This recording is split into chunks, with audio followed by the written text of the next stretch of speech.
Following lengthy negotiations, the European Union has agreed to provide Kiev with a €90 billion loan in 2026 to 2027.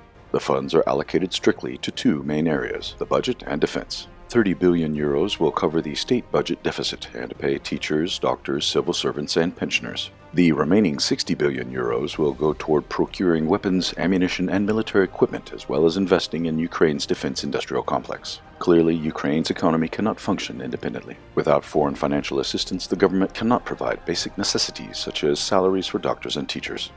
Meanwhile, Moscow continues to destroy Ukraine's energy and transportation infrastructure. These strikes are intended to increase spending from the Ukrainian budget and exacerbate the economic situation. Guided Garan drones struck the Kachunova substations near the village of the same name in the Sumy region and the town of Vasilkivsk in the Dnipropetrovsk region. Fighting continues in the Kharkiv sector southwest of Volchansk. Russian troops are attempting to consolidate the positions in Verkhnya Pisarivka and are advancing toward Losivka. Meanwhile, further east, Russian assault units are fighting for new positions in the border zone. Near Gilyipo, on the northern flank of the front, units of the Russian Vostok military group are fighting across a broad front.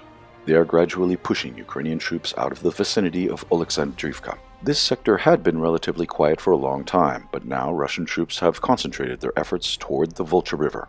The heaviest fighting is taking place on the western bank of the Volcha River. The Ukrainian army is trying to stop Russian troops from gaining a foothold in the area adjacent to the Novopavlovsky Forest Nature Reserve. Nevertheless, assault groups have managed to cross the water barrier in several places and are gradually gathering in the forest to launch attacks towards Lesnoye. Capturing this settlement would allow the Russians to secure a foothold on the Volcha's banks. Additionally, Russian units will be able to bring Ukrainian formation supply routes in the Dibrovsky Nature Reserve under fire control. After several months of grueling fighting, it became clear that the Ukrainian attacks on this section of the front have run out of steam without achieving significant results. Russian forces recaptured most of the positions they had lost during the Ukrainian offensive. Meanwhile, on other sections of the front, Russian forces took advantage of the weakened Ukrainian defenses and continued their advance.